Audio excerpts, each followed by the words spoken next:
Hai teman, selamat datang di channel Sekate New.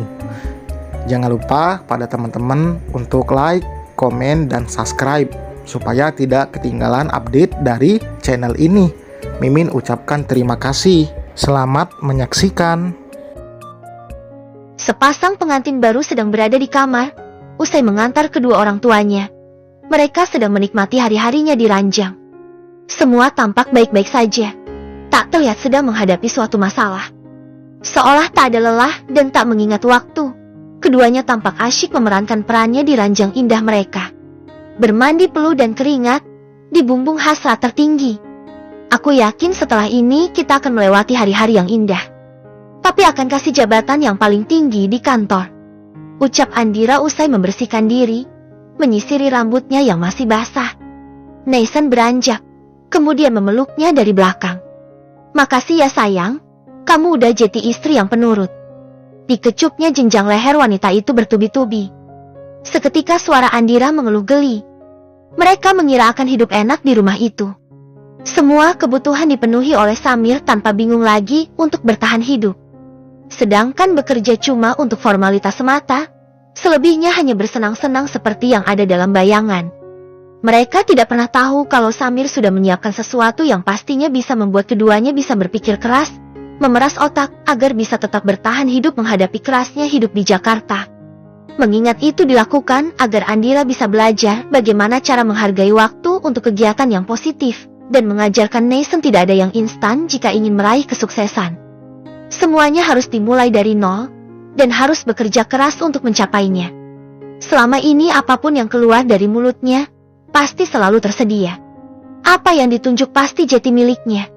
Andira menjadi gelap mata dan menjadi pribadi yang tidak bisa menghargai apapun di sekitarnya. Setelah bosan di kamar, mereka keluar menikmati santap siang yang sudah disiapkan oleh Ad yang bekerja di rumah itu. Berbagai menu tertata rapi di meja. Mereka duduk mencari tempat. Setelah beberapa bulan cuma menikmati makanan seadanya, Nathan sampai tak berhenti meneguk air liurnya melihat berbagai hidangan tersedia di tempat itu. Wah, bisa makan enak nih. Buru-buru ia mengambil piring untuk diisi makanan tersebut. Bukan cuma satu jenis. Hampir semua yang tersaji di sana ada di piring miliknya. Ayo Yang, makan. Aku udah lapar banget nih. Ucapnya sambil menikmati makanan itu. Ya ampun, kasihan banget sih Yang. Sampai segitunya kalau makan. Ujar si Andira cuma geleng-geleng kepala melihat keadaan suaminya.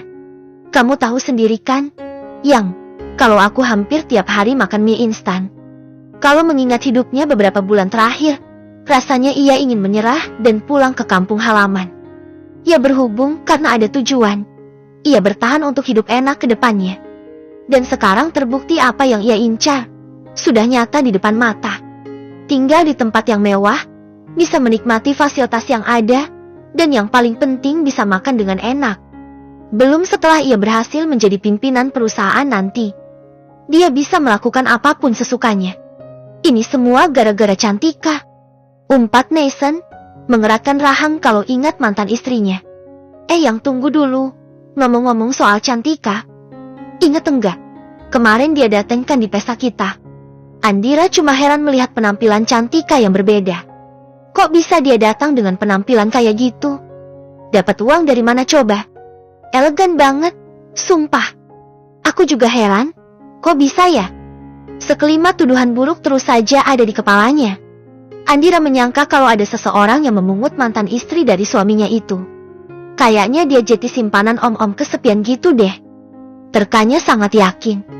Atau jual diri buat nunjukin ke kita kalau dia lebih hebat? Gelak tawa bersahutan dari keduanya. Seolah apa yang dituduhkan itu sebuah kebenaran yang sedang terjadi pada Cantika. Menganggap apapun yang buruk untuk wanita itu. Alah, ngapain juga sih mikirin dia? Udah, mending kita makan aja. Tuh orang sebentar lagi bakalan hancur juga kok. Ujar Nathan tak ingin buang waktu dengan memikirkan mantan istrinya itu. Yang ia lakukan saat ini adalah menikmati hidup sesuai impiannya. Pagi itu baik Nathan dan juga Andira sudah bersiap-siap untuk pergi ke kantor. Berpakaian formal, memakai setelan jas juga kemeja terbaik, sedang Andira mengenakan blush dan rok sebatas lutut. Keduanya nampak serasi berjalan keluar. menunggu kedatangan Samir yang ternyata tidak pulang ke rumah. "Dik, papi mana?" tanya Andira tidak melihat papinya ada di mana-mana. "Saya juga hendak tahu, Mbak. Dari semalam gak pulang kayaknya," jawab perempuan itu jujur. Setelah dari kamar tidak melihat majikannya di sana.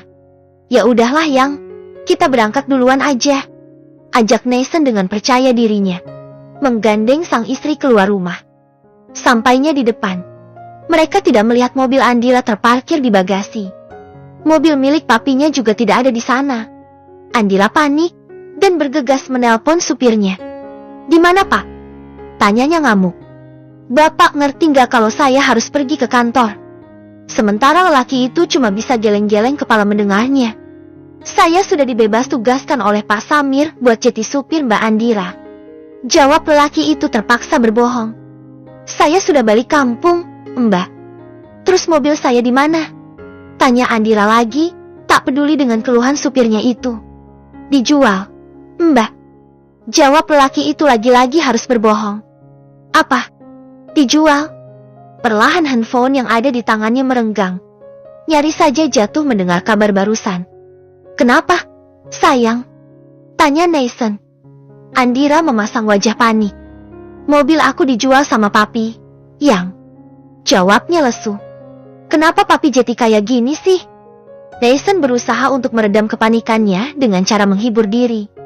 "Mungkin papi bakal kasih mobil baru buat kita, Yang," ucapnya, membuat sang istri lebih sumringah dari barusan. "Kamu bener juga, Yang." Seolah senyum tak terelakkan lagi, dari bibirnya membayangkan mobil mewah keluaran terbaru bakal mendarat di rumahnya dan akan segera menjadi miliknya. "Terus, kita ke kantor naik apa, Yang?" tanyanya bingung. "Taksi online dong, Yang. Masa naik ojek sih?" Tapi Andira baru ingat kalau sisa uang di dompetnya hanya tinggal beberapa lembar lagi. "Yang, tapi kayaknya duitnya nggak akan cukup deh," jawabnya menggaruk kepalanya sendiri. "Hah, yakin? Ya mau nggak mau pesan ojol aja, Yang." Mereka mulai sibuk dengan haknya untuk memesan ojek online. Sampai juga di halaman kantor, mereka turun. Andira merapikan penampilannya yang mulai berantakan. Setelah itu, mereka mulai berjalan masuk ke pintu utama. Tak ada yang menyambut kedatangan keduanya. Para karyawan tengah sibuk dengan kerjaannya masing-masing. Keduanya disambut oleh John, orang yang ditugaskan memberitahu pekerjaan mereka. "Silahkan Mbak ikut saya ke tempat kerjanya."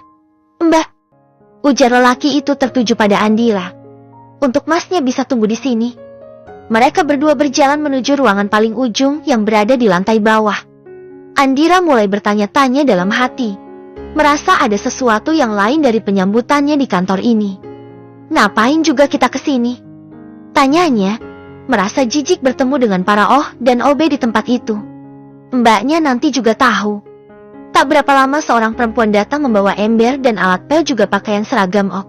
Kemudian diberikan pada John untuk diserahkan langsung ke Andira. "Mbak Andira sudah mulai bisa kerja hari ini.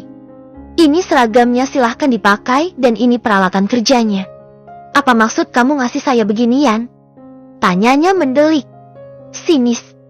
"Kamu mau kurang ajar sama saya?" "Maaf Mbak, saya cuma menjalankan tugas untuk ngasih tahu Mbak Andira kerjanya apa. Pak Samir memberikan pekerjaan Mbak sebagai Ok di sini." "Hah, Oh,